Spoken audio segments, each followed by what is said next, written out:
ஹல்லேலூயா, ஹல்லேலூயா, ஹல்லேலூயா. ஆண்டவர் ரட்சகர் அன்பு தெய்வமாகிய யாஷுவா மேசியா நாமத்தினாலே தேவனை ஸ்தோத்திரத்தை உங்களை வாழ்த்துகிறேன். இந்த நாளிலே யோவான் எழுதிய சுவிசேஷம் 12வது அதிகாரம் 26வது வாசகம்.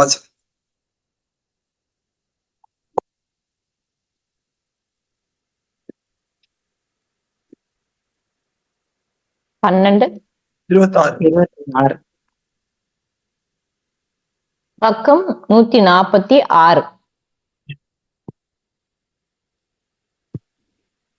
ஒருவன் எனக்கு ஊழியம் செய்கிறவனானால் என்னை பின்பற்ற கடவன். நான் எங்கே இருக்கிறேனோ அங்கே என் ஊழியக்காரனும் இருப்பான். ஒருவன் எனக்கு ஊழியம் செய்தால் அவனை பிதாவானவர் கனம் பண்ணுவார். ஆமென்.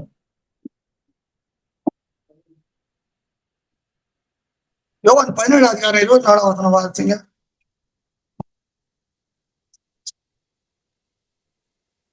பக்கம் 154.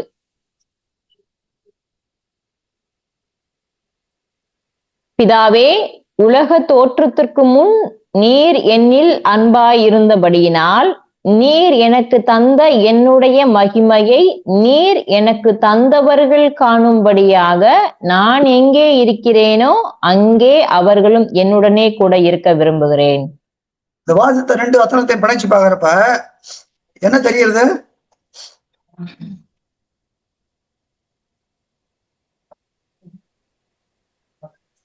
அவர் எங்க இருக்கிறாரோ அவரோடு கூட அங்க இருப்பாங்கன்னு சொல்லிட்டு 2 இதுலயும் காமனா பாக்குறோம்.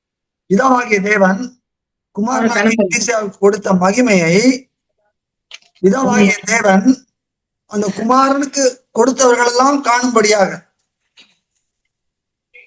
நல்ல வச்சுங்க. பிதாவாகிய தேவன் அவருடைய குமாரன் நமது ஆண்டவருமாகிய யாஷுவா மேசியா கொடுத்த மகிமையை அதே பிதாவாகிய தேவன் அவருக்கு யாரெல்லாம் கொடுத்தாரோ எல்லாம் நல்ல 17:6 வாசிங்க. நீர் உலகத்தில் தெரிந்தெடுத்து எனக்கு தந்த மனுஷருக்கு உம்முடைய நாமத்தை வெளிப்படுத்தினேன். அப்போ பிதாவாகிய தேவன் குமாரனாகிய மேசியாவுக்கு உலகத்திற்கு முன்பதாக கொடுத்த மகிமையை யாரெல்லாம் காண முடியுமா? அதே பிதாவாகிய தேவன் யாரெல்லாம் அந்த குமாரன் கொடுக்கிறாரோ அவர்களும் தான்.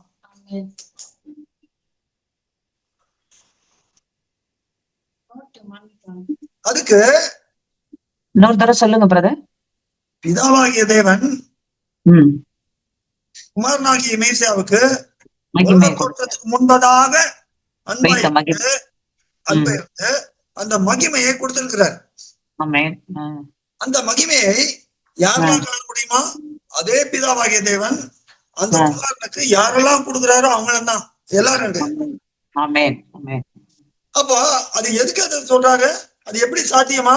நான் எங்க இருக்கிறேனோ அங்கே அவர்கள் இருக்கும்படியா. அப்போ யாரெல்லாம் அவங்க குமாரனோட அவங்கதான் அந்த மகிமையை காண முடியும். அப்போ இது பரலோகத்துல சம்பவிக்கிற காரியம் தானே பிரதர்? ஆமென். அல்டிமேட். ஓகே. இது நல்லா புரிஞ்சுதா? நல்லா க்ளோஸா ஃபாலோ பண்றீங்களா? யாருக்கான புரியல சொல்லணும். நான் திரும்ப ஒரு தடவை சொல்றேன். பிரதீப்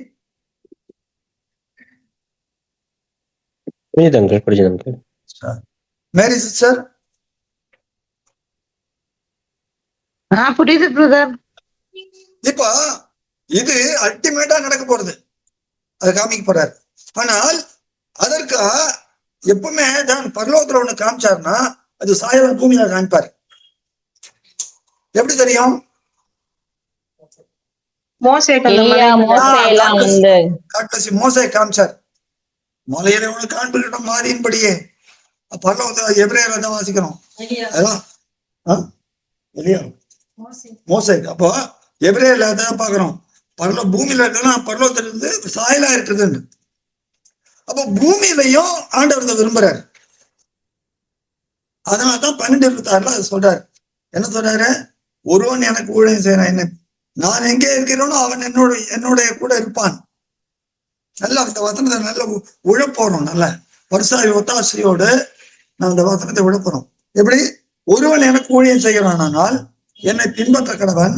நான் எங்கே இருக்கிறேனோ அங்கே என் ஊழியக்காரன் இருப்பான். அப்போ பூமியில நாம் அவரோடு கூட இருந்தால்தான் பரலோகத்திலேயும் நாம் அவருடைய மகிமையை காண முடியும்.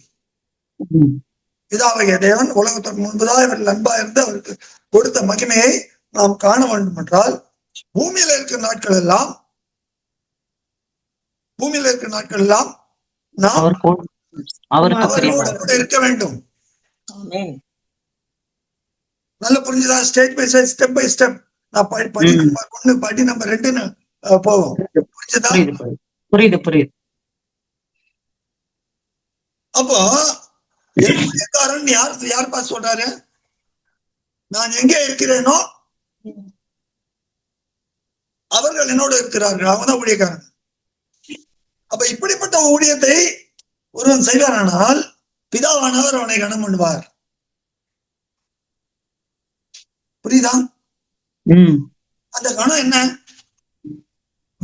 சொல்லுங்க, ஏதோ கேட்க வந்தீங்க. புரியுது சொன்னேன் பிரதர்.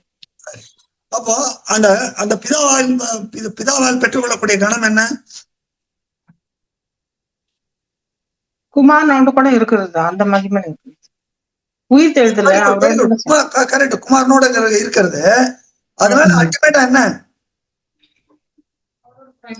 நித்திய ஜீவனை பெற்றுக்கொள்ளுது. நித்திய ஜீவனை பெற்றுக்கொள்ளுது. பிதாவானவர் அவர் கொடுத்த மகிமையை பார்க்க முடியும். அப்ப இப்ப இருக்கிற ஆண்டவர் இல்ல, யோவானுக்கு வெளிப்படுத்த எப்படி இருந்ததா? செத்து போன போல விழுந்தார். அப்போ glorified, much more than something which is beyond our words. அந்த மகிமையை பிதாவானவர் அவர் கொடுத்து நமக்கு அதுல காண செய்வார்.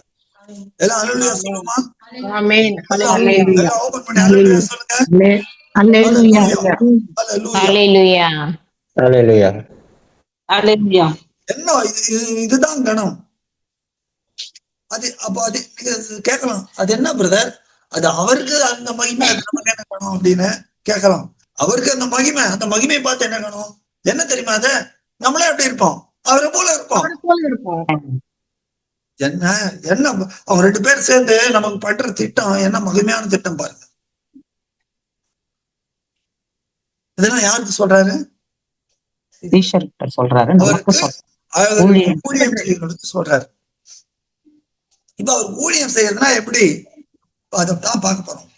இந்த வசனம் ரொம்ப அருமையா அழகா இருந்தது. இது வரைக்கும் ரொம்ப நல்லா இருந்தது. ஆனா இனிமேல இன்னும் எப்படி இருக்க போறதுன்னு பார்த்தா இன்னும் நல்லா இருக்கும். இதுக்கு லூக்கா 9 அதிகாரம் எழுது.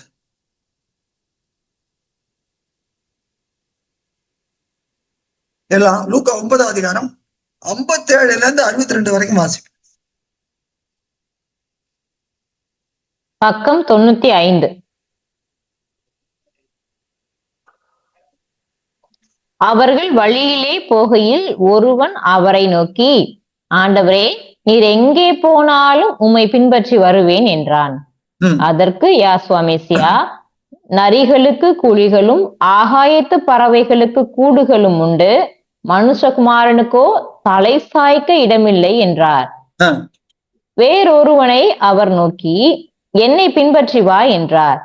அதற்கு அவன், ஆண்டவரே, முன்பு நான் போய் என் தகப்பனை அடக்கம் பண்ண எனக்கு உத்தரவு கொடுக்க வேண்டும் என்றான். அதற்கு யாசுவா மெசியா, மரித்தோர் தங்கள் மரித்தோரை அடக்கம் பண்ணட்டும், நீ போய் தேவனுடைய ராஜ்யத்தை குறித்து பிரசங்கி என்றார். பின்பு வேறொருவன் அவரை நோக்கி, ஆண்டவரே, உம்மை பின்பற்றுவேன், ஆனாலும் முன்பு நான் போய் வீட்டில் இருக்கிறவர்களிடத்தில் அனுப்புவித்து கொண்டு வரும்படி எனக்கு உத்தரவு கொடுக்க வேண்டும் என்றான். அதற்கு யாசுவா மெசியா கலப்பையின் மேல் தன் கையை வைத்து, பின்னிட்டு பார்க்கிற எவனும் தேவனுடைய ராஜ்யத்துக்கு தகுதி உள்ளவன் அல்ல என்றார். பாருங்க, ஊழியக்காரனை குறித்து சில கிரெடென்ஷியல்ஸ் சில இதெல்லாம் சொல்றாரு. இங்க மூணு டைப் ஆஃப் ஆளை பாக்குறோம். முதல் ஆள் என்ன சொல்றாப்ல? நீங்க எங்க போனாலும் உங்க பின்னாடி வருவேன்னு சொல்றாரு. ஒருவன் அவரை நோக்கி, ஆண்டவரே, நீ எங்க போனாலும் பின்பற்ற என்றார். நல்லதான். அதுக்கு ஏன் இதை சொல்றாரு? மனிதகுமாரன் தனசாக்கிய இடமில்லை அப்படின்னு. பாருங்க, இந்த ஆள் யாருன்னு பாக்குறப்ப இந்த ஆளை பத்தி வேற ஒரு இடத்துல இருக்கு. ஏன்னா சாப்பாடு 8:19 பாருங்க. 20 வரும். மத்தேயு 8:19 பாருங்க. மத்தேயு 8:19 பாருங்க. பக்கம் 12. அப்பொழுது வேத பாரகன் ஒருவன் வந்து, போதகரே, நீர் எங்கே போனாலும் உம்மை பின்பற்றி வருவேன் என்றான். அதற்கு யாசுவா மெசியா, நரிகளுக்கு கூலிகளும் ஆகாயத்து பறவைகளுக்கு கூடுகளும் உண்டு, மனுஷகுமாரனுக்கோ தலை சாய்க்க இடமில்லை என்றார். சரி, இந்த ஆள் யாரு? ஒரு வேத பாரகன். மத்தேயு வேத பாரகன் எழுதிட்டாரு, ஆனா லூக்கா வேத பாரகன் எழுதல. ஓகேயா? வேத பாரகன் வந்து என்ன சொல்றாரு? ஒரு டீச்சர் வராரு. யாரு? ராத்திரி வேலையில அவர் ஒரு கேள்வி கேட்கிறாரு. மறுபடியும் ஆமா, அவன் இங்க இந்த வேத பாரகன் வந்து என்ன சொல்றாரு? ஆஃபர் பண்றாரு, ஆண்டவரே, நீர் எங்கே போனாலும் உம்மை பின்பற்றி வருவேன். மத்தேயு 8:19 8:19 and 20.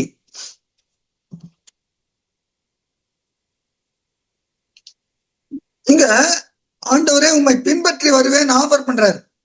ஆஃபர் பண்றப்ப இவர் என்ன சொல்லிருக்கலாம்? பொதுவா வாங்க வாங்க, நம்முடைய வாங்க வாங்க, நீ பிரேயர் மீட்டிங் வரானா வாங்க, நீமோ பைபிள் ஸ்டடி வரானா வாங்கமோ. இவர் என்ன சொல்றாரு? எனக்கு தலை சாய்க்க இடமே இல்லைன்றாரு. இந்த ஆளு வேத பாரகன்.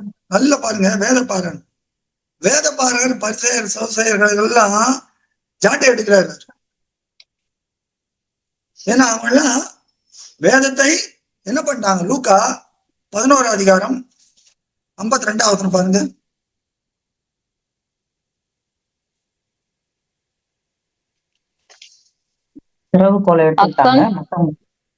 பக்கம் 100. நியாய சாஸ்திரிகளே, உங்களுக்கு ஐயோ, அறிவாகிய திறவுகளை எடுத்துக்கொண்டீர்கள், நீங்களும் உட்பிரவேசிக்கிறதில்லை, உட்பிரவேசிக்கிறவர்களையும் தடை பண்ணுகிறீர்கள் என்றார். அப்போ என்ன சம்பவிச்சது? அடுத்த வசனம் பாருங்க. இவைகளை அவர்களுக்கு அவர் சொல்லுகையில் வேத பாரகரும் பரிசேயரும் அவர் மேல் குற்றம் சாட்டும் பொருட்டு அவர் வாய்மொழியில் ஏதாகிலும் பிழை கண்டுபிடிக்க வேண்டும் என்று உபாயம் பண்ணி அவரை மிகவும் நெருக்கவும் அநேக காரியங்களை குறித்து பேசும்படி அவரை ஏவவும் தொடங்கினார்கள். பாருங்க, நியாயசாஸ்திரியை பார்த்து என்ன சொல்றாரு? நீ உள்ள பிரவேசத்துல. அப்போ இத கேட்ட உடனே நியாயசாஸ்திரி கொடுத்த அவரை பார்த்து சொன்ன உடனே வேத பாருங்க, நீ எப்படி ஷார்ப்பா இருக்காம பாருங்க. புரியுதா? ஃபாலோ பண்றீங்களா? புரியுது. நியாயசாஸ்திரி நோக்கி வர்றது ஒரு காரியம், ஒரு அடி அடிக்கிறாரு. உடனே வேத பாருங்க இன்னும் கோபம் ஜாஸ்தியா இருக்கு. ஏன்னா அப்போ வேத பாருங்க காட்டிலும் திமிர் பிடிச்சவங்க மாதிரி இருக்கிறாங்க, தந்திரம் பிடிச்சவங்களா இருக்கிறாங்க. ஆனா அப்படிப்பட்ட கூட்டத்துல ஒரு வேத பாரகன் இவட்ட வர்றப்ப பார்த்து என்ன சொல்றாரு?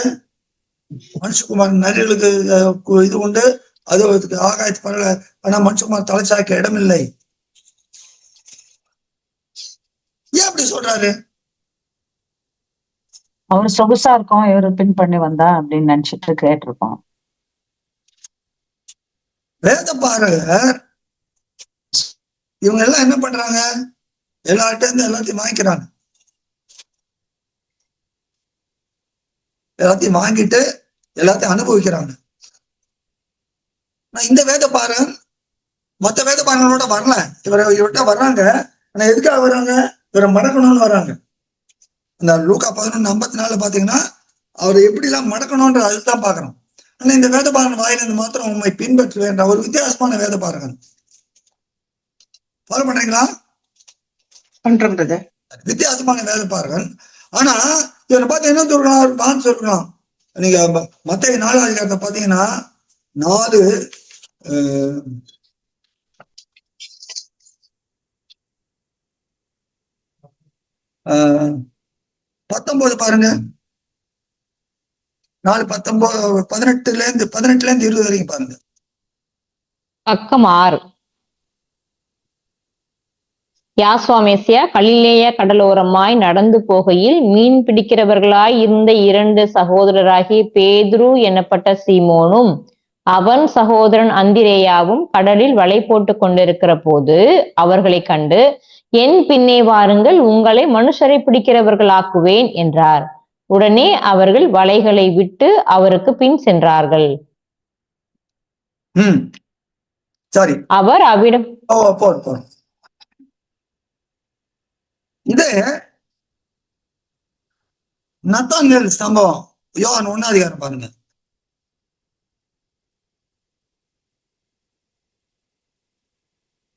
யோவான் 1:45 என்ன சொல்றது? பக்கம் 125. பிலிப்பு நாத்தான்வேலை கண்டு, நியாயப்பிரமாணத்திலே மோசேயும் தீர்க்கதரிசிகளும் எழுதியிருக்கிறவரை கண்டோம், அவர் யோசேப்பின் குமாரனும் நாசரேத்தூரானுமாகிய யாஸ்வாவே என்றான். அதற்கு நாத்தான்வேல், நாசரேத்திலிருந்து யாதொரு நன்மை உண்டாக கூடுமா என்றான். அதற்கு பிலிப்பு, வந்து பார் என்றான். யாஸ்வாமேசியா நாத்தான்வேலை தம்மிடத்தில் வர கண்டு அவனை குறித்து, இதோ கபடற்ற உத்தம இஸ்ரவேலன் என்றார். இப்ப பின்னால என்ன நடக்குது? வானம் திறக்கதையும் தேவ தூதர்கள் ஏறு காண்பீர்கள் சொல்றாரு. இங்க ஒரு அழைப்பு, மத்தேயு 4ஆம் அதிகாரத்துல ஒரு அழைப்பு. அப்ப அவங்க எல்லாம் என்ன பண்றாரு? ஏத்துக்கிறார். சரியா? ஆனா இந்த லூக்கா 9ஆம் அதிகாரத்துல இருக்க வேதபாரகன் மாத்திரம் என்ன பண்றாரு? இடமே இல்லைன்றாரு. ஏன் இப்படி சொல்றாரு பாக்குறப்ப, இந்த வேதபாரகன் இங்கிலீஷ்ல சொன்னா ஃபேசினேட்டட் மான இவர் பாக்குறாரு. இவர் என்ன பண்றாரு? நாயின் பட்டணத்தை போய் விதவையின் இடத்துல எழுப்புறாரு. உயிரோட எளியத்தரை எழுப்புறாரு. குஷ்டரோகிகளை சுத்தமாக்குறாரு. பரிதிமையை கண்களை பார்வை கொடுக்கிறாரு. எல்லாம் செய்யறாரு. அது மாத்திரமா 5 அப்பா 2 மீன் போஷிக்கிறார். பெரும்பாடுள்ள ஸ்திரியை குணமாக்க வார்த்தையால குணமாக்குறார். 100 கதிவி மகனை குணமாக்குறார். இதெல்லாம் பாக்குறப்ப இவர் என்ன அப்படியே அட்ராக்ட் ஆகுறாரு. ஆஹா, ஆண்டவரே நீர் எங்க போனாலும் இதுக்கு ஒப்பனையா ஒரு காரியம்.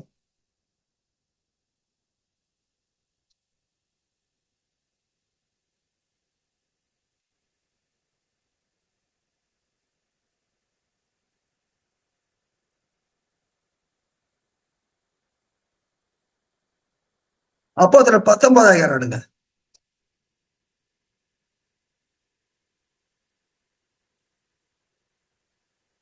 அப்போ அதுல 19ஆம் அதிகாரம்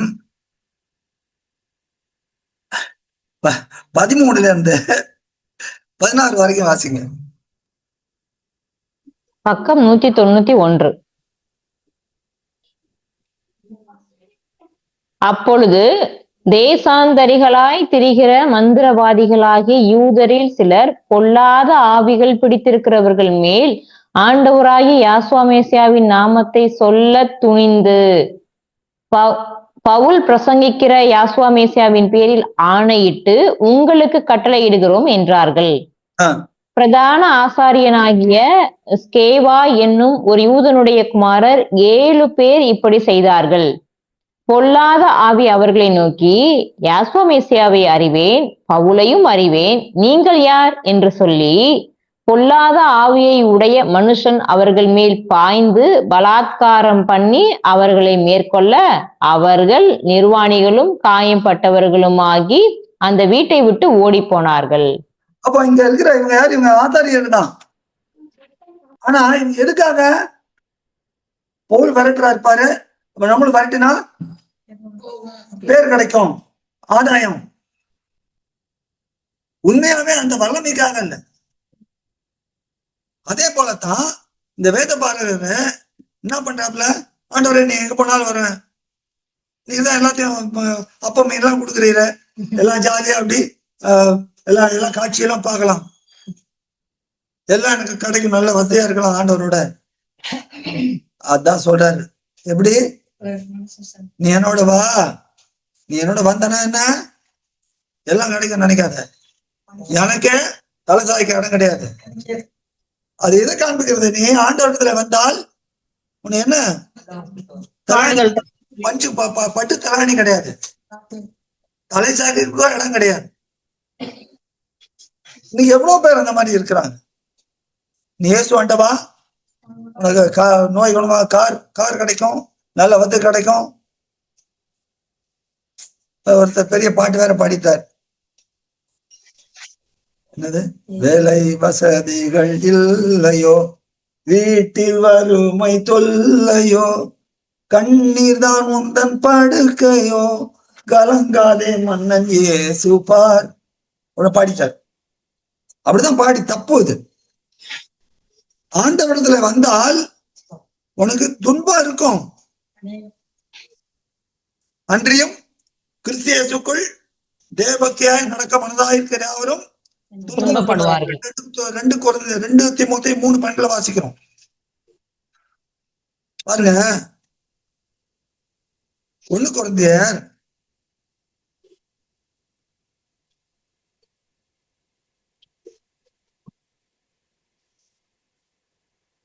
4 அதிகாரம்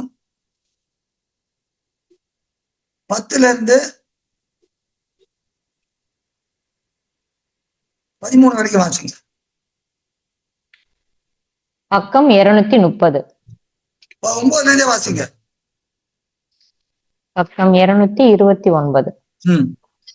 எங்களுக்கு தோன்றுகிறபடி தேவன் அப்போஸ்தலர்களாகிய எங்களை மரணத்துக்கு குறிக்கப்பட்டவர்கள் போல கடைசியானவர்களாய் காணப்பட பண்ணினார். நாங்கள் உலகத்துக்கும் தூதருக்கும் மனுஷருக்கும் வேடிக்கையானோம். நாங்கள் மேசியாவின் நிமித்தம் பைத்தியக்காரர், நீங்கள் மேசியாவில் புத்திசாலிகள். நாங்கள் பலவீனர், நீங்கள் பலவான்கள். நீங்கள் கனவான்கள், நாங்கள் கனவீனர். இந்நேரம் வரைக்கும் பசி உள்ளவர்களும் தாகம் உள்ளவர்களும் நிர்வாணிகளும் குட்டுண்டவர்களும் தங்க இடம் இல்லாதவர்களுமாயிருக்கிறோம். தங்க இடம் இல்ல, அவர் என்ன சொன்னாரு, தலை சாய்க்க இடம் இல்ல, இவர் தங்க இடம் இல்ல. எங்கள் கைகளினாலே வேலை செய்து பாடுபடுகிறோம், வையப்பட்டு ஆசீர்வதிக்கிறோம், துன்பப்பட்டு சகிக்கிறோம், தூசிக்கப்பட்டு வேண்டிக் கொள்ளுகிறோம். இந்நாள் வரைக்கும் உலகத்தின் குப்பையை போலவும் எல்லாரும் துடைத்து போடுகிற அழுக்கை போலவும் ஆனோம். அப்ப ஊழியத்துக்கு வரவங்க என்னென்னலாம் இருக்குது பாருங்க, இருக்கா இல்லையா? இன்னைக்கு இதெல்லாம் சொன்னா சபையில இதெல்லாம் இந்த வசனம் சொல்லிட்டு ஊழியத்துக்கு கூப்பிட்டாங்க, போவாங்களா? அட போய் அவர் வேலை இல்லை. நான் வந்தா இதெல்லாம் கிடைக்கும் நினைச்சுன்னு வந்தேன்.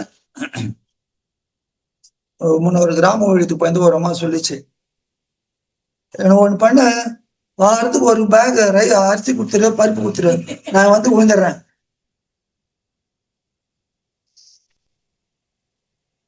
அது இல்ல, எல்லாம் பாடுகள். அந்த வேத பாருங்க தெளிவா சொல்றாரு, இதெல்லாம் பார்த்து நீ இது பண்ணாத, வந்தா என்ன போல நான் எங்க இருக்கிறோம் அங்க என் சீசன் இருக்கணும். அப்ப பூமியில நான் எங்கெல்லாம் இருப்பேன், நான் எப்படி எல்லாம் இருப்பேன், நான் தலைசாயத்துக்கு கூட இடம் கிடையாது. பூமியில நான் ஊழியத்தை நாட்கள்ல தலைசாயத்துக்கு இடம் கிடையாது. எங்க இப்ப யார் வீட்டுல கூப்பிடுறாங்களோ அங்க போய் போஜனம் பண்ணுவார், அந்த வீட்டை ஆசீர்வதிப்பார். அந்த வீட்டுல வரவங்கள பலதரப்பட்ட மக்கள் இருப்பாங்க, ஒவ்வொருத்தருக்கும் அவங்களுக்கு ஏற்ற மாதிரி பதில் சொல்வார். இதெல்லாம் வேதத்துல வாசிக்கிறோம் நம்ம. அப்போ முதலாவது ஒருத்தன் எப்படி ஆண்டவரே வர சொல்றது நல்ல காரியம் தான். ஆனா அவன் உள்ளத்தை அவர் அறிந்திருவேன். அவர் யாரு? அவர் சிருஷ்டிகர்த்தர். அவருக்கு தெரியும் தேவன் இவரை கொண்டுதான் அவனை அந்த வேதபாரனை சிக்ஷித்தார். அப்ப அவன் உள்ளத்துல தெரியும், அவன் எப்படிப்பட்டவன் தெரியும். அதான் சொல்றார், அவர்கள் மாயத்தை அறிந்து லூக்கா 20 சொல்றார். ராயனுக்கு வழி கொடுத்த நியாயமோ இல்லையோ நீங்க சொல்லுங்க, அவர்கள் மாயத்தை அவர்கள் தந்திரத்தை அறிந்து அவர் தெரியும். ஆனாதான் இப்படி சொல்றாரு. சரி, இப்போ 2வது ஆசாமி லூக்கா 9 போயிடும். 2வது ஊழியக்காரர். முதலுக்கு 2வதுக்கு என்ன வித்தியாசம்?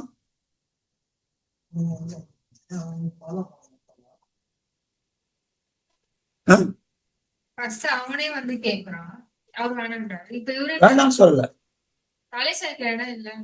அவர் என்ன சொன்னாரு, இது பாரு ஊழியத்துக்கு வந்தா ஜாலியா பட்டு மந்த கிடையாது, கல் ஊழம் நிராகரிப்பாங்க. யோவான் 5:18 என்ன சொல்லுது? யோவான் 10:34 என்ன சொல்லுது? யோவான் 5:18, யோவான் 6:66,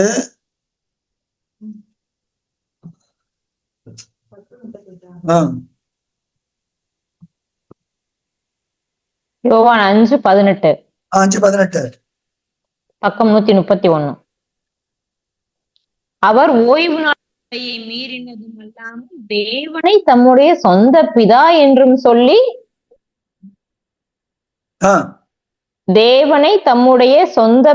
என்றும் சொல்லி தம்மை தேவனுக்கு சமமாக்கினபடியினாலே யூதர்கள் அவரை கொலை செய்யும்படி அதிகமாய் வகை தேடினார்கள். அவர் மேல கல்லெறிறாங்க. அது 10வது அதிகாரத்துல தெரியும். 6:66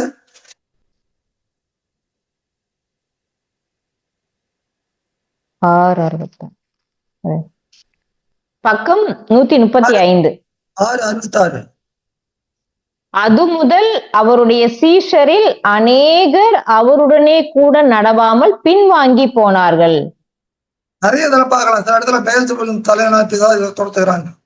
அப்போ இவரோட போனா எல்லாம் திட்டுவாங்க, எல்லாம் பண்ணுவாங்க, கல்ல கூட எறிவாங்க. இப்ப 2வது ஊழியக்காரர் யாரு? அவனை இவர் இன்வைட் பண்றாரு. லூக்கா 9வது இடத்துல 59 என்னை பின்பற்றி வா அப்படிங்கிறார். முதல் ஊழியக்காரன் முதல் ஆளுக்கும் இவனுக்கு ஒரு வித்தியாசம் இருக்குது. அவன் அங்க ஆஃபர் பண்ணா அவனுக்கு என்ன சொல்லிட்டாரு? Cost of discipleship. நீ ஊழியக்காரனா இருக்கணும்னா எதுக்கு ஆயத்தமா இருக்கணும்? பாடுகளுக்கு ஆயத்தமா இருக்கணும். சத்தியத்தின் நிமித்தம் வருகிற பாடுகளை சகிக்கிறதுக்கு உன் மனதை உன் இருதயத்தை பக்குவப்படுத்திக்கணும். சோதராஜ்யம் இல்லது. ஏன்? இந்த உலகம் துன்மார்க்கன் கையில இருக்குது. உலகம் மாத்திரம் இல்ல, சூழ. சரி, 2ஆம் நபர் யாரு? இவரு கூப்பிடுறாரு. இவர் கூப்பிட்டு அவர் என்ன சொல்றாரு? நான் அடக்கம் பண்ணிட்டு வரேன்னு சொல்றாரு. அப்படின்னா என்ன அர்த்தம்? உலகத்தை விட்டு அவரால் வர முடியல. ஆக்சுவலா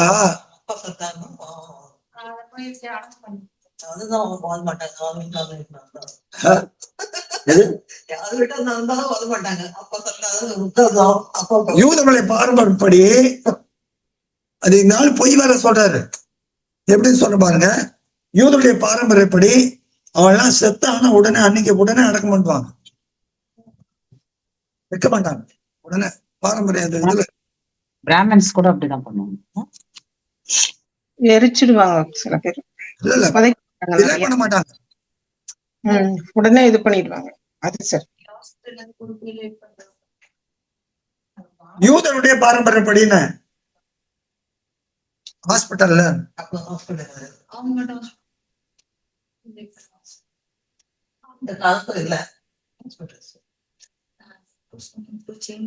இப்ப பத்தி கேட்கல, பேசல, வேதத்தை பத்தி பேச.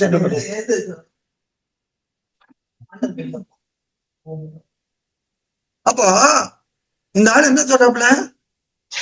நான் போய் என் தகப்பனை அடக்கம் பண்ண எனக்கு உத்தரவு கொடுக்க வேண்டியது எதை காமிக்கிறது? அவருக்கு முக்கியம் உலக காரியமா? அப்படின்றாரோ? நான் வரேன். அவர் இன்னும் மறிக்கல, அவர் மறிக்கிற மாதிரி இருக்கிறார், இழுத்துட்டு இருக்கிறார். மறிச்சுட்டாருன்னா போய் அடக்கம் பண்ணிட்டு தான் வந்திருப்பாரு. அப்படின்னா இழுத்துட்டு இருக்கிறாரு, என்ன ஒரு கண்டிஷன்ல இருக்கிறாரு.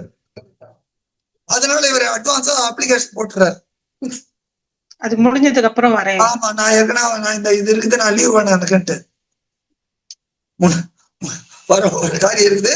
அதனால அது முன்னாலேயே சில பேர் முன்னாலே அட்வான்ஸா சொல்லிட்டு எனக்கு லீவ் வேணும் அந்த நாள்லான்ட்டு அட்வான்ஸா அப்ளை பண்ணிடுவாங்க லீவு. அப்போ இவர் என்ன சொல்றாரு, அப்பாவுக்கு எப்படியே இருக்குது, அது வரைக்கும் நான் அவரோட இருந்துட்டு அவர் செத்த பிறகு அவர் எப்ப சாவார் தெரியாது. அவர் இன்னும் 5 வருஷம் 10 வருஷம் கூட இருக்கலாம், தெரியாது. அது வரைக்கும் நான் எங்க அப்பாவோட கூந்திக்கிட்டு இருப்பேன். என்ன சொல்றாரு, ஏய் மரித்தோர் தங்கள் மரித்தோரை அடக்கம் பண்ணப்படும். நீ எழுந்து நீ போய் நீ வந்து தேவனுடைய ராஜ்யத்தை பிரசங்கி. என்ன அர்த்தம்? மரித்தோர் தங்கள் மரித்தோரை அடக்கம் பண்ணிட்டானா என்ன அர்த்தம்? தெரியாம இருக்கிறாங்க, அவங்க எல்லாம் செய்வாங்க, நீ வா ஊழியம் செய்யணும். உலகத்துல உள்ள காரியங்களை அவங்களே பாத்துக்குவாங்கன்ற மீனிங் அது. ஆவிக்குரிய மரணம், ஆவியில மரித்தவங்களை ஆவியில மரித்தவன் அடக்கம் பண்ணிட்டோம். இது எதை காண்பிக்கிறது? எதை காண்பிக்கிறது? லூக்கா 14 அதிகாரம், இங்கதான் இங்க இருந்தா அப்படி 14 அதிகாரம் 25 இருந்து 27 வரைக்கும் பாருங்க. பக்கம் 105. பின்பு அநேக ஜனங்கள் அவரோடே கூட பிரயாணம் போகையில் அவர்களிடமாய் அவர் திரும்பி பார்த்து, யாதொருவன் என்னிடத்தில் வந்து தன் தகப்பனையும் தாயையும் மனைவியையும் பிள்ளைகளையும் சகோதரரையும் சகோதரிகளையும் தன் ஜீவனையும் வெறுக்காவிட்டால் எனக்கு சீஷனாய் இருக்க மாட்டான். தன் பாடுகளை சுமந்து கொண்டு எனக்கு பின் செல்லாதவன் எனக்கு சீஷனாய் இருக்க மாட்டான். சரி, இப்ப மத்தேயு 16:24 என்ன சொல்லுது?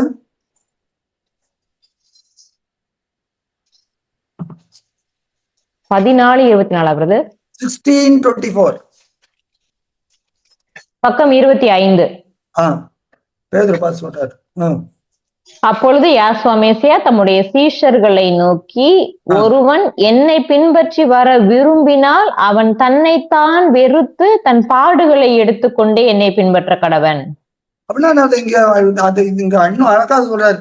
தன்னைத்தான் வெறுத்து தகப்பன், தாய், மனைவி, பிள்ளை, சகோதர சகோதரிகள் எல்லாரையும். இவங்கெல்லாம் யாரு? ஆவியில மரித்தவர்கள். எல்லாம் ரட்சிப்புல இருந்தாங்கன்னா எப்படி பிரதர் அது? என்ன சிஸ்டர்? ரட்சிப்புக்குள்ள இருந்தாங்கன்னா எப்படி அவங்க மரித்தவன் சொல்ல முடியும்? அவனை வெறுத்துருன்றாரு. இல்ல, ஐ மீன் ரட்சிப்புல அடைஞ்சவங்களை கூட அப்படி செஞ்சிடணுமான்னு கேக்குறேன். ரட்சிப்பு அடைஞ்சாங்கன்னா என்ன அர்த்தம்? இல்ல, ஒரு குடும்பத்துல எல்லாரும், நானும் என் வீட்டாரும் குடும்பங்கள்லாம் இருக்கிறாங்க இல்லையா, எல்லாரும் தேவனையும் அறிகிற அறிவுல இருக்கிறாங்க. அவங்களுக்கு ஒண்ணுன்னா அவங்களை அப்படி வெறுத்துடணுமான்னு கேக்குறேன். சத்திய வசனத்தினால் ஜனிப்பிக்கப்பட்டிருக்காங்களா? அதுதான் கேக்குறேன். அப்படிப்பட்டவங்களுக்கு நான் சொல்றது, சத்திய வசனத்தினால் ஜனிப்பிக்கப்பட்டவங்களை பார்த்து சொல்ல கிடையாது. ஆண்டவராகிய யாசுவா மேசியாவின் ரத்தத்தால் கழுவப்பட்டு தேவனுடைய வார்த்தையினால் மறுபடியும் ஜனிப்பிக்கப்பட்டிருந்தவங்களை பார்த்து மரித்தோர் சொல்ல மாட்டார். அதான் கேக்குறேன். ஆனா அவங்க அப்படி இருக்காங்களா? முக்கியம். அதுதான் நம்மகிட்ட எதிர்பார்க்கிறார். அப்படி இல்லாம இருந்தாங்கன்னா அவளை விட்டு வான்றார். வெளிப்படுத்த 18:4 சொல்றார், பாபிலோன் வந்து வெளியே வான்றார். அதுல இப்ப அது வந்து நீங்க சொல்றது வந்து மரித்தோரை அடக்கம் பண்ணட்டும். ஐ திங்க் ஆன்டி கேட்டது என்னன்னா, உங்க குடும்பத்துல எல்லாரும் ரசிக்கப்பட்டிருக்காங்க, கர்த்தர் உங்களை கூப்பிடுறாரு, தேவன் கூப்பிடுறாரு, அவங்கள வெறுக்கணும். அது அது அது அது மீனிங்கா? அவங்களையும் அதாவது அது அவங்களையும் வெறுக்கணுமா அப்படின்னு கேக்குறேன். கரெக்டா இல்ல இப்ப அவங்க கேட்டதுக்கு சிஸ்டம் உங்களுக்கு பதில் கிடைச்சதா பிரதீப் பாரு? இல்ல கிடைச்சது, எனக்கு கிடைச்சது பிரதீப். ஏன்னா அது அது முதல்ல பிரதர் அது சொல்லல, ஆவிக்குரியவங்களா இருந்தா அப்படி கிடையாது, ஆவி இல்லாம இருந்தாங்கன்னா அவங்களதான் வெறுத்து வரணும்னு சொன்ன. அது இப்ப புரிஞ்சுது. இப்ப நீங்க சொன்னீங்க வந்து இந்த மாதிரி ஆவி இல்லாதனா விட்டுட்டு வா அப்படின்னா, இப்போ ஒரு மனைவி பவுல் சொல்றாரு, நீ மனைவி புருஷனை ஆதாயப்படுத்துவதற்கு நீ என்ன பண்ணு, எல்லாத்துலயும் நடன்னு தானே சொல்றாரு முன்மாதிரியா. கண்டிப்பா கண்டிப்பா கண்டிப்பா. ஆனா தேவ காரியம்னு ஒண்ணு வரப்ப மனைவி எல்லாரையும் காட்டுறதுதான் முக்கியம். தேவ காரியம் ஒரு விஷயம்னு வரப்ப எங்க முக்கியத்துவம் கொடுக்கணும்? யாருக்கு முக்கியத்துவம் கொடுக்கணும்? தேவனுக்கு தான் முக்கியத்துவம் கொடுக்கணும், இல்லன்னு சொல்லல. சத்தியத்துக்கு. கண்டிப்பா பிரதர். ஆனா நம்பிதானே கல்யாணம் பண்ணி கொடுக்குறாரு. தேவன் மனுஷன் தனிமையா இருக்க கூடாதுன்னு தானே ஒரு பெண்ணையும் ஒரு மகனையும் திருமண வாழ்க்கையில இணைக்கிறாரு. இவனால அவ ரட்சிப்புல வருவா, அவனால இவ ரட்சிப்புல வருவான்றது தானே அவருடைய நோக்கம். அது மறுக்கவே இல்லை சிஸ்டர். என்னன்னா அப்படி திருமணம் பண்ண பிறகு ஏதாவது ஒரு விஷயம் வரப்ப, இப்போ ஒரு இந்து ஒரு கிறிஸ்டியன் ஒரு விசுவாசி ஒரு முதல்ல பார்த்தா விசுவாசிக்கும் அவிசுவாசம் சம்பந்தம் ஏதுன்றாரு. சரி, அப்படியே கல்யாணம் பண்ணிட்டாலும் ஏதாவது ஒரு விஷயம் வரப்ப ஒரு ஹிந்து ஒரு முஸ்லிம், ஒரு ஹிந்து ஒரு கிறிஸ்டியன், ஒரு பிலீவர் ஒரு அன்பிலீவர் அப்படி சொல்லணும். விசுவாசி ஒரு அவிசுவாசி கல்யாணம் பண்ணிட்டாங்கன்னா ஒரு விஷயம்னு வரப்ப, இப்போ ஒரு ஹிந்து கிறிஸ்டியன் வச்சுக்கோங்க, ஒரு கிறிஸ்டிய விசுவாசி ஒரு விசுவாசி இல்லாத ஒரு ஹிந்து, முதல்ல அந்த காரியம் சொல்றேன். அப்படி வரப்ப ஏதோ ஒரு வீட்டுல ஒரு ஹிந்து ஃபங்க்ஷன், ஹிந்து வீட்டுல வச்சுப்பான், அந்த ஒரு காரியமோ எந்த காரியமோ அதுல கூட பண்ணக்கூடாது. அதுல போய் நேரமுகம் மறைமுகமாகவும் அது பணம் கொடுத்தா ஒண்ணும் பண்ணக்கூடாது. இல்ல பிரதர், அது ஓகே. நான் அது சொல்ல விட்டுட்டு வான்னு சொல்றீங்களா, அதுக்கு சொன்னேன் நான். அதை விட்டு வரணும் ஒண்ணு. புருஷனே விட்டுட்டு வான்னு சொன்ன மாதிரி இருந்தது, அந்த மாதிரி சொல்லவே இல்லை. ஒரு இஷ்யூன்னு வர அதே மாதிரி ஒரு அவிசுவாசி கிறிஸ்டியானிட்டிலே பிறந்த ஒரு விசுவாசி இன்னொரு அவிசுவாசினா பூரணமாக இப்படி இருக்கிறப்ப ஒரு இஷ்யூன்னு வரப்ப ஸ்டாண்ட் எடுக்கணும். சத்தியம் தான் நமக்கு அதான் நிற்கும்.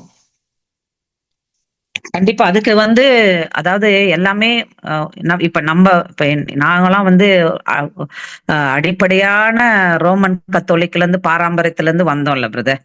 தேவன் எங்களுக்காக இவ்வளவு நாள் வெயிட் பண்ணி இருந்து எங்களை இந்த ரட்சிப்புல இழுத்துற வரைக்கும் பொறுமையா தானே இருந்தாரு. அப்போ அவங்க எல்லாருக்குமே ஒரு இது இருக்கும் இல்ல பிரதர். அது வரைக்கும் இப்ப நான் கேக்குறேன், இப்ப உங்களுடைய இந்த வார்த்தையை கேட்டு இருக்கிற நிறைய பேர் கேட்டு இருக்காங்கன்னு வைங்களேன், அவங்க இம்மிடியேட்டா இப்படி சொல்லிட்டாரு, இப்படியே நம்ம முடிவு எடுத்துருவோம் அப்படின்ற போயிடக்கூடாது இல்லையா? அதுக்குன்னு ஒரு காலம் இருக்கு.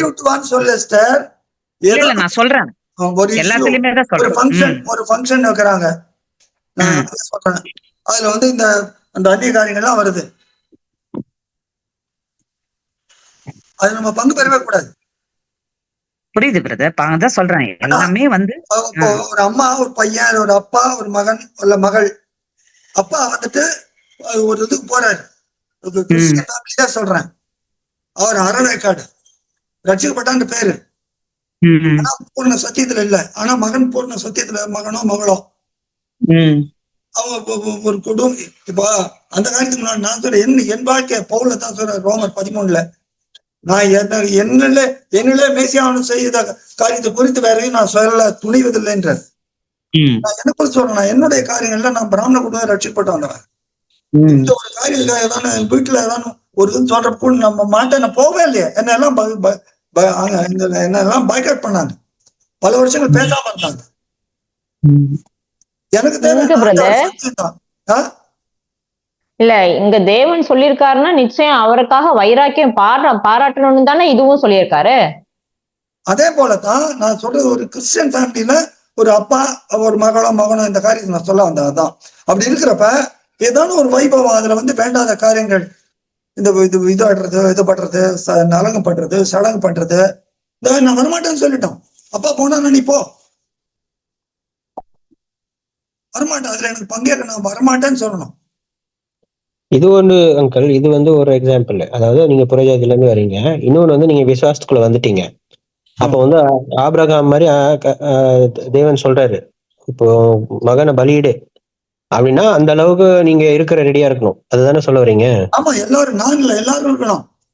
இல்ல உங்களை சொல்லல. நான் என்ன சொல்ல வரேன்னா, விசுவாசி தான். ஈசாக்கும் அவங்க விசுவாசத்துல பிறந்தவன் தான். சாராலும் இப்போ தேவனை அறிஞ்சு கொண்டவங்க தான். அந்த விஷயத்துல கூட தன் மனைவியோ மகனையோ கிறிஸ்துவோட அதிகமா கிறிஸ்துவ மீன்ஸ் வெறுக்க சொல்றாருன்னா அவருடைய காரியத்துல வெறுத்துதான் ஆகணும். ஆமா, ஈசாக்கு ஏன் கொடுத்துட்டாரு? அதுதான் கேட்க வந்தேன். சோ அது வந்து நம்ம பிராக்டிக்கலா எப்படி, அது பேசிக்கலா இப்ப எல்லாருமே ஆன்டி கேட்ட மாதிரி ஃபேமிலியா இருக்கிறோம். அதுதான் நான் கேட்கிறேன். அந்த அந்த அந்த விஷயத்துல அதான் மத்தேயு 10 சொல்றாரு, நான் ஒரு குடும்பத்துல மகளுக்கும் மாமிக்கும் பிரிவினை உண்டாக்க வந்தேன்றார். சொல்லல இந்த காரியத்துல, தேவ காரியத்துல I'll be a knife. அதுல பவுல் கூட இல்ல பிரதர். பவுல் சொல்லியிருக்காருல்ல, உங்களை போல எனக்கு ஒரு பெண்ணை கூட்டிட்டு தெரிய வாய்ப்பு இல்லையா அப்படின்றப்போ அவர் வந்து வார்த்தைக்காக தானே அதை வேணான்னு ஒதுக்கி இருக்கிறாரு. அது வேற அது தப்பா கோட் பண்ணாங்க. பெண்ணை கூட்டி திரியுதுன்றது அது கிடையாது. இல்ல திருமணம் செஞ்சு அந்த வாழ்க்கையில போக எனக்கு இது இல்லையான்னு தானே அங்க மீன் பண்றாரு. ஏன்னா நான் அதுல போக விரும்பல, என்னை முழுவதுமா ஆண்டவருக்காக ஒப்பு கொடுக்கறேன்னு தானே, இந்த ஊழியத்துக்காக தானே அவர் வைராக்கியம் அளிக்கிறாரு. அது வந்து இந்த கான்டெக்ட்ல இல்லது. நான் சொல்றது தேவனுக்கு பிரியமில்லாத காரியம், தேவன் கட்டளையிடாத காரியம் நிறைய பேர் இன்னைக்கு கிறிஸ்டியன்ஸ்லயே செய்யறாங்க. அந்த மாதிரி காரியத்துக்கு மட்டும். ஆமா, அந்த மாதிரி காரியம் சத்தியத்துக்கு புறமா எந்த காரியம், இந்த அரைகுறை இந்த ஹாஃப் ட்ரூத்துமாங்க, அது ஹாஃப் ட்ரூத் எங்கேருந்து வருது? பிசாசுட்டேருந்து வருது. ஏன்னா நமக்கு இதான் காஸ்ட், நம்ம இது சந்தேகமே கிடையாது. அப்படி இருந்தா தான் அங்க போக முடியும். ஏன்னா அந்த பரலோக ராஜ்யத்துக்கு போறதுக்கு என்ன கிரயம் கொடுக்கப்பட்டது? தெய்வம் மனுஷனா வந்து வாதையை தாங்கிட்டார். நிந்த அவமானம், ஜீவனே போச்சு. அவ்வளவு சுலபமா, அவ்வளவு ஈஸியா, அது அவ்வளவு சீப்பா? அதனால கண்டிப்பா டிரா லைன். அப்பாவது அம்மாவது மனைவியாவது புருஷன், சத்தியம் இதுதான். இந்த ஒரு காரியத்தை நான் செய்ய மாட்டேன், என் ஜீவனே போனாலும் சரி. ஜெனடா ஜெபம் பண்ற சொன்னால அனன்யா மிஷா எல்லாம் சரியா, அந்த மாதிரி இருக்கணும் நம்ம. அதுல there is no second opinion because word of God says so. இந்த ஃபாலோ மீன்னு சொல்றது வந்து இப்ப வந்து மீனவர்கள் இருந்தாங்க, அந்திரேயா பேதுரு இருந்தாங்க. இப்ப தேவன் வந்து விட்டுட்டு வானா அந்த இடத்துல அவங்க அந்த தொழில தான் விட்டுட்டு வராங்க. ஆமா, ஆனா அவங்க குடும்பம் கூட தான் இருக்கிறாங்க. மீன்ஸ் பேதுருக்கு வந்து அப்போஸ்தலர் ஆன பெந்தி கூட சிஸ்டர் கோட் பண்ண மாதிரி அவங்க தன்னோட விசுவாசி மனைவியை கூட்டிட்டு தான் போனாங்க எல்லா இடத்துலயும். சோ இது அப்ப விட்டுட்டு வான்னு எதை சொல்றாரோ அதை பர்டிகுலரா நம்ம விடணும். விட்டுட்டு வானா என்ன? அதுல இருந்து அவன் நடுந்து பிறந்து வெளியே அப்போது நான் உன்னை ஏற்றுக்கொண்டு குமார் உனக்கு பிதாவா இருப்பேன், நீங்கள் குமாரத்துவமா இருப்பேன் சர்வ யாவிதம் சொல்லுறாருன்னு 2 கொரிந்தியர்ல 6 இல்ல அது வந்து அப்ப நீங்க அந்நிய காரியத்தை மட்டும் தான் சொல்றீங்க. அப்ப ஃபாலோ மீன்னு சொல்றது வந்து it is only to leave the things which are not. ஆமா, ஃபாலோ மீன் அவர் என்ன செஞ்சாரு? பிதாவின் சித்தத்தை செய்தே என் போஜனமா இருக்குதுன்றார். அதை தான் செய்யணும். பிதா என்ன கட்டளை எல்லாம் கொடுத்துருக்காங்க, தான் வேற ஒன்றும் செய்ய மாட்டேன்றார். நான் சுயமா செய்ய மாட்டேன், என்ன மாதிரி நீங்களும் செய்யுங்க. பிதா உங்களுக்கு படிச்சு கொடுத்துருக்கிறார். யூதர்களை உங்களுக்கு கொடுத்தாரு, நீங்க புரிஞ்சுக்கலாம் தான் என்ன பண்ணாரு? மாம்சமா அனுப்பிச்சிருக்கிறார். என்னை பார்த்து கத்துக்கொள்ளுங்க. என்னை பாக்குறப்ப உங்களுக்கு என்ன, நான் யாரு? தேவனுடைய சத்தம் முதல்ல கொடுத்து உங்களுக்கு புரிஞ்சுக்க முடியல. இப்ப நான் இறங்கி வந்திருக்கிறேன். புரியுதா பிரதீப்? புரியுது அங்கிள். அப்பனா வந்து ஆன்டி சொன்ன மாதிரி இப்ப விசுவாசிங்களா இருந்தாங்கன்னா அவங்க வந்து அவங்கள மீன் பண்ணல இந்த இடத்துல. விசுவாசிகளா இருந்தா அங்கீகாரம் செய்ய மாட்டாங்களே, செஞ்சாங்கன்னா விசுவாசி இல்ல. இல்ல இந்த கான்டெக்ஸ்ட் வந்து வெறும் அந்நிய காரியங்களுக்கு மட்டும்தானா இல்ல எந்த விஷயத்திலயுமே? மீன்ஸ் விஷயத்திலயோ தேவனுக்கு பிரியமில்லாத காரியம் செய்யக்கூடாதுப்பா. இல்ல தேவனுக்கு பிரியமில்லாதது வந்து ஓகே, அது கண்டிப்பா செய்ய மாட்டோம். நான் அதையும் தாண்டி ஒரு ஈசாக்கு வந்து தேவனுக்கும் பிரியமானது எதுவும் இல்லாதது எதுவும் செய்யல. அப்படி இருந்தும் ஆபிரகாம் ஆஃபர் பண்ண சொல்லும் போது அதை வந்து அந்த எக்ஸ்ட்ரீம் போறாரு அவரு. அந்த மாதிரி எல்லா விசுவாசியும் இருக்கணுமான்னு கேக்குறேன். ஆமா, இப்போ இல்ல ஓப்பனா தான் ஒரு இன்ஸ்டன்ஸா சொல்லி கேளு, தப்பு கிடையாது. நான் பதில் சொல்றேன் வேதத்தின் அடிப்படையில. ஏன்னா இப்போ இப்ப நம்ம வந்து ஒரு செக்குலர் வேர்ல்ட்ல இருக்கிறோம். நான் வந்து அந்நிய காரியங்கள் சொல்லல. ம். இப்ப வந்து கர்த்தர் வேற ஏதாவது சொல்றாரு. இப்போ இது வந்து ஒரு எக்ஸாம்பிளுக்கு. பட் இப்போ வந்து உங்களுக்கு வந்து இப்போ உங்க பிள்ளைய வந்து இதை படிக்க வைக்கணும்னு ஆசை, இல்ல அவனுக்கு அந்த ஆசை. ம். ஆனா வந்து அஃப்கோர்ஸ் ஊழியத்துக்குன்னா நம்ம அந்த மெச்சூரிட்டி இருந்தா ஒப்பு கொடுத்துருவோம். That is a different thing. நான் சொல்றேன் அந்த மாதிரி சில இன்ஸ்டன்சஸ் லைஃப் டெசிஷன்ஸ்ல உங்களுடைய மெச்சூரிட்டி லெவல் வேற இருக்கும், அவங்களோட மெச்சூரிட்டி லெவல் வேற இருக்கும். ஃபெய்த்ல ம். உங்க ஒய்ஃப்க்கு இருக்கிற மெச்சூரிட்டி லெவல் வேற இருக்கும், உங்களுக்கு இருக்கிற ஃபெய்த்ல இருக்கிற மெச்சூரிட்டி லெவல் வேற இருக்கும், உங்க பையனுக்கு இருக்கிற ஃபெய்த்ல இருக்கிற மெச்சூரிட்டி லெவல் வேற இருக்கும். அப்ப அந்த டைம்ல வந்து எது கரெக்ட்னு நம்ம எப்படி எடுக்கிறது? கரெக்ட்ன்றது வார்த்தை என்ன கட்டளை என்னதோ அதான். மெச்சூரிட்டி கிடையாது. how matured you are in word. இல்ல அங்கிள், இப்ப ஆன்டி சொன்னாங்கல்ல, இப்ப maybe her children may not have come to the truth which she has attained. அப்ப that doesn't mean that she will hate them, right? It is not that she is hating them. She must hate. The word says that performance which they want to do. இல்ல நீங்க திருப்பி அந்நிய காரியங்களுக்கே போறீங்க. அந்நிய காரியமே சொல்லல, அதுல இருந்தெல்லாம் வந்துட்டாங்க. அதர் தென் அந்நிய காரியம், there are many other decisions which we take in life. எப்படி எல்லாத்துலயும் கர்த்தருடைய சித்தம், பரிசுத்தாவியோட ஒத்தாசையோட தான் நம்ம அதை பண்ண முடியும். இப்ப அதுதான் கேக்குறேன். அதுலதான் வந்து கொஞ்சம் எது வந்து பரிசுத்தாவின், ஏன்னா நீங்க வந்து உங்களோட ஃபெய்த், உங்க மிஸ்ஸஸோட ஃபெய்த், சன்னோட ஃபெய்த் அப்படின்னா கண்டிப்பா வந்து உங்ககிட்ட ஒரு மாதிரி பரிசுத்தாவி பேசுறதோ இல்ல அவங்க மிஸ்ஸஸ் கிட்டயோ சன் கிட்டயோ ஒரு மாதிரி பரிசுத்தாவி பேச மாட்டாரு இல்லையா? மாட்டாரு. ஆமா, மாட்டாரு. சோ அவரோட இது இருந்ததுன்னா கண்டிப்பா உங்க எல்லாருக்குமே ஒரு மாதிரி தான் அதை டிசைட் பண்ண வைப்பாரு. அதுக்கு டைம் ஆகும், உடனே நடக்காது. அதுக்கு நம்ம தெரித்தின்னு வந்துடக்கூடாது இல்லையா? அதுக்கு சொல்றது தெரித்தின்னு வருது. ஒரு சொல்றேன், ஒரு இன்சிடென்ட், ஒரு சம்பவம், ஒரு காரியம்ன்றப்ப இதை செய்யக்கூடாது தேவன் சொன்னாலும் இல்ல நம்ம பாரம்பரியமா செஞ்சுன்னு வரோம் அப்படின்னா கூடாதுப்பா, நான் அதுல வரமாட்டேன் அப்படிங்கணும். இல்ல அதான் பிரதர், நமக்கு இருக்கிற அந்த மெச்சூரிட்டி அவங்களுக்கும் இருக்கணும் இல்லையா? அதுக்கு தான் சொல்றேன். அதுக்கு நம்ம காத்திருக்கணுமா இல்லையா? இல்ல அவங்களுக்கு விடுங்க, நம்ம அது பண்ணக்கூடாதுன்னா செய்ய மாட்டோம். இந்த ஆளுக்கு சொல்றாரு, என்ன சொல்றாரு, நீ மருத்துவர் அவன் பண்ணிட்டான், நான் அதுல வரமாட்டேன். நம்ம நம்மளை பத்தி தான் பார்க்கணும். அதான் நான் சொல்ல வரேன். இங்க அவங்களை வெறுத்து நீ வீட்டை விட்டு போல, நான் வீட்டை விட்டு போறேன், அது கிடையாது. மருமகளுக்கும் என்னன்னா அங்க ஒருமனம் இருக்காது. நான் பண்ண மாட்டேன், எனக்கு அது சம்மந்தமே கிடையாது. அந்த வீட்டுல பண்ணா கூட நான் பண்ண மாட்டேன், அந்த ஃபங்க்ஷன்ல நான் சாப்பிட மாட்டேன். அப்படி இருக்கணும். உதாரணமா ஒரு சைல்டு பேப்டிசம், நான் அதுக்கே வரணும். சைல்டு பேப்டி அந்த வார்த்தையை நான் பயன்படுத்தவே கூடாது. நீ ரோமன் கத்தோலிக்குன்னு சொல்றதுனால சொல்றேன், இல்ல சிஎஸ்ஐலையோ தெளிப்புன்னு சொல்லி அது வந்து ஒரு ஃபங்க்ஷன் வைக்கிறாங்களா இல்லையா? அது என்ன, இந்த கிறிஸ்தனிங்னு ஏதோ சொல்லுவாங்க. அப்ப சொந்தக்காரங்க மாதிரி பாட்டு கூப்பிட்டா போகாதீங்க.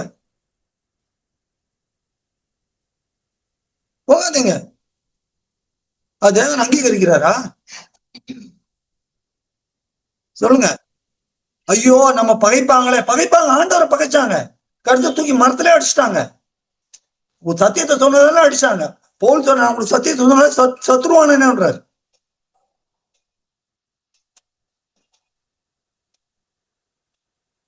ஓகேயா? அதுதான் இப்போ இங்க என்ன சொல்றாரு, மருத்துவர் தங்கள் மருத்துவரை அடக்கம் பண்ண மாட்டோம். நீ என்ன சொல்ற, நீ அப்படி நீ மருத்துவம் இல்ல, நீ தேவனுடைய ராஜ்யத்தை பிரசங்கிருப்ப என்ன ஆகும்? நீ போய் பிரசங்கம் பண்றப்ப மரித்திருக்க உயிர்வான். நீ மரித்தவன், நீ உயிரோட இருக்க, நீ போய் அவனோட போய் மறிக்க கூடாது. நீ என்ன பண்ணணும், யார் மரித்திருக்கிறானோ அவனுக்கு இந்த சத்தியத்தை சொல்லி அவனை உயிர்ப்பிக்க வைக்கணும். அதுதான் அவனுக்கு கொடுத்த பணி. புரியுதா? தேவனுடைய ராஜ்யத்தை பிரசங்கின்றார். அப்போ தான் அழைக்கிறோம். முதல் ஆள் என்னது?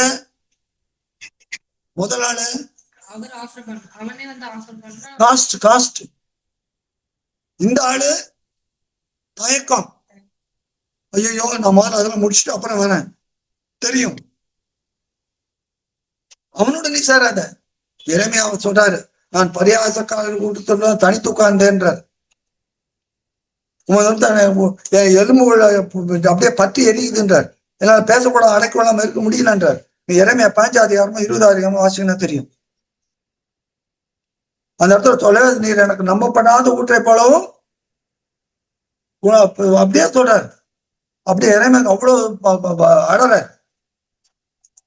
உலகத்துல நம்ம வாழற நாட்கள்ல நம்ம தான் சொல்றேன, நான் மனுஷரே தேவனை யாரு நாடி போதிக்கிறேன், நான் மனுஷரை பிரியப்படுத்த பார்க்கிறேன். அப்படிதான் எனக்கு மேசியா ஊழியக்காரன் அல்லவேன்றார். எல்லாம் எல்லாரும் போயிட முடியாதுங்க, அவ்வளவு சுலபம் கிடையாது.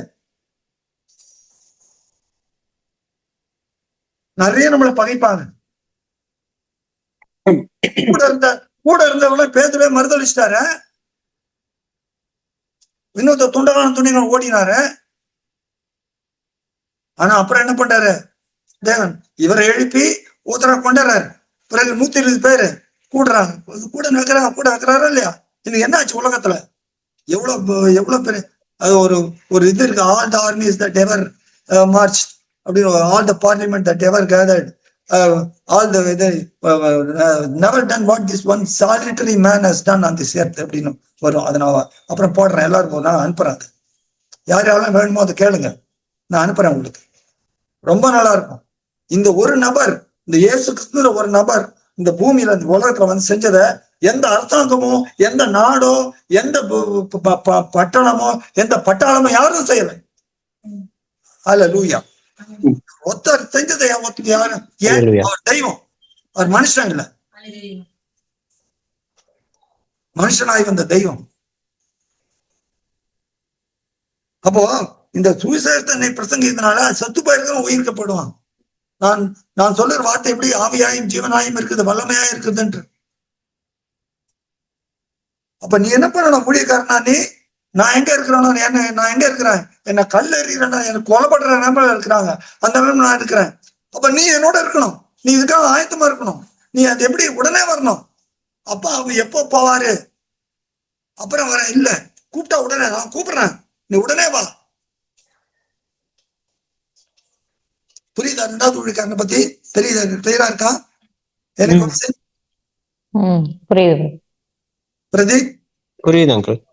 இப்ப 3வது ஆள் பார்ப்போம். 3வது ஆள், ஆண்டவரே உம்மை பின்பற்றுவேன், ஆனாலும் முன்பு நான் போய் வீட்டில் அனுபவித்துக் கொண்டு வரும்படி எனக்கு உத்தரவு கொடுக்க வேண்டும் என்றான். அதுக்கு அவர் என்ன சொல்றாரு? கலப்பையில் கை வைத்தவன். இந்த கலப்பை வச்சு உழறத பாத்துறீங்களா? வயல்ல பண்ணுவாங்க. வயல்ல மாடு வச்சு ஏர் ஓட்டி ஏர் ஓட்டுவாங்க முதல்ல. அது எப்படி பண்ணுவாங்க பாத்துறீங்களா?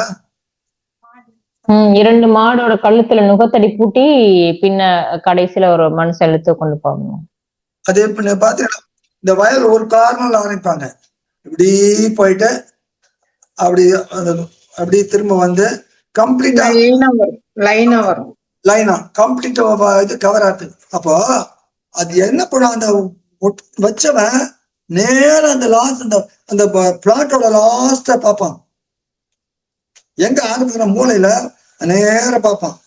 ஏன்னா இந்த பக்கம் பார்த்தா மாடு இந்த பக்கம் திரும்ப என்ன ஆகும்? அந்த மீத போர்ஷன் அது உழப்படாது. அது மாதிரி பின்ன பார்த்தாலும் என்ன ஆயிடும்? மாடு திரும்பிடும். ஒருத்தர் பின்ன பார்த்து என்ன உப்பு துண்ணாங்க. அது உலகத்தை பாக்குறது. இப்ப ஏன் இதை இங்க சொல்றாரு? இந்த ஆள்கிட்ட, இந்த 3வது ஆள்கிட்ட இவனும் வரேன்ற ஆஃபர் பண்றான், வரேன்ட்டு. அங்க ஒரு கால் இங்க ஒரு காலா நிக்கிறாரு.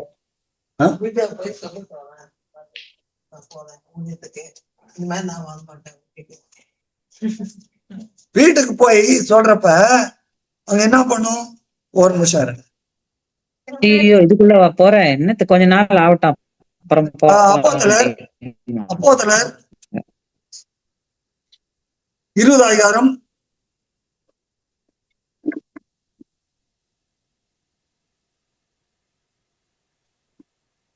36 இருந்து 38 வரைக்கும் பாருங்க. பக்கம் 194. என்னது பிரதர்? எது? அப்போஸ்தலர் 20 36 38 வரைக்கும். இவைகளை சொன்ன பின்பு அவன் முழங்காற்படியிட்டு அவர்கள் எல்லாரோடும் கூட ஜெபம் பண்ணினான். அவர்கள் எல்லாரும் மிகவும் அழுது, என் முகத்தை நீங்கள் இனி பார்க்க மாட்டீர்கள் என்று அவன் சொன்ன வார்த்தையை குறித்து அதிகமாய் துக்கப்பட்டு பவுலின் கழுத்தை கட்டிக்கொண்டு அவனை முத்தம் செய்து கப்பல் வரைக்கும் அவனுடனே கூட போனார்கள். என்ன வீட்டுக்கு போறப்ப சில டைம் என்ன ஆகும், ஒரு பாட்டியமா இருக்கும், ஐயோ நீ போக கூடாது, என்ன தூக்கி போட்டுட்டு போ அப்படின்னு. உன்னை தாத்தா இல்ல அப்பா என்ன சொல்ல, கொஞ்சம் கூட உனக்கு வேண்டாம், அவன் ஆண்டவர் அன்பு காட்டுதானே வந்தார், இந்த அன்பு இது இது இது அன்பா, இது என்ன விட்டு போறிய, ஊழியத்துக்கு போறேன்றிய, ஏதான ஒரு காரியம் அது என்ன மனசை மாத்துவாங்க. இந்த கண்ணீர் இருக்குத, கண்ணீர் ரொம்ப மோசமானது, அது அப்படியே உள்ளத்தை உருக்கிடும். ஆனா ஆண்டவர் நம்ம அழைக்கிற குரல் அது நம்ம இருக்காது. இந்த உலகம் அப்படிதான் இருக்கு. ஏன் ஏதேன் தோட்டத்துல பிதாவாகிய தேவன் சொன்ன அந்த சத்தம் அவனை தொடல, அந்நிய சத்தம் அவனை தொட்டது. அந்நிய சத்தத்துக்கு ரொம்ப ரொம்ப நல்ல சந்தோஷமா இருக்கும். யார் சொன்னது? God bless you. இன்பமா இருக்கும். கரெக்ட். துன்மார்களுக்கு குழி வெட்டப்பட வரைக்கும் அமர்ந்திருக்க பண்ணி வேதத்தை கொண்டு போதிக்கிற மனுஷன் பாக்கியவான். அப்ப எப்படி சிச்சிட்டு அது கஷ்டமா இருக்கும். ஒரு நாள் விட்டு வெட்ட போறாரு அவனுக்கு, அது வரைக்கும் சிச்சை தான் நமக்கு. இந்த சிச்சை இப்ப நம்ம சகிச்சோன்னா நமக்கு நல்லது. அப்போ இந்த மாதிரி காரியம் வீட்டுக்கு போனாலே அது என்ன அர்த்தம், இங்க இருந்து இங்க ஒருத்தர் கார் வாங்க போனாராம் கடைக்கு. கார் எல்லாம் பார்த்தாரு, பார்த்து 7 டிசைன்ஸ் எல்லாம் பார்த்துட்டு கார் வாங்கணும்னு தான் போனாரு. Almost ready. வீட்டுல இருந்து மேற்படி ஆட்டு போன் வந்துருச்சு. போன் வந்து நீங்க எல்லாம் போட்டோ அனுப்புங்க அனுப்பிச்சுட்டு அங்கேருந்து ஒரு இன்ஸ்ட்ரக்ஷன், நேர வீட்டுக்கு வாங்க. உடனே சொன்ன நான் போயிட்டு பிசினஸ் கன்சல்ட் பண்ணிட்டு வரேன் அப்படின்னா என்ன அர்த்தம், வாங்க போறது இல்லை. அந்த ஆணை பிடிச்சு போனா மனசு மாறுறதுக்கு முன்னால, ஏன்னா மனசு மாறிட்ட மனுஷனுடைய மனசு அப்படிதான். எங்க இன்னொருத்தரு போறேன்னு, ஏன் உன்னை அழைச்சாரு, நீ போ, அவர் பார்த்துப்பாரு. பிதா குமாரனுக்கு நீ பூமியில போயிருப்ப, பிதாவே பூமி ரொம்ப கஷ்டமான காரியம், அது முதலாத்துக்கு முன்னால 12 பேர் அனுப்புறாரு மோசே.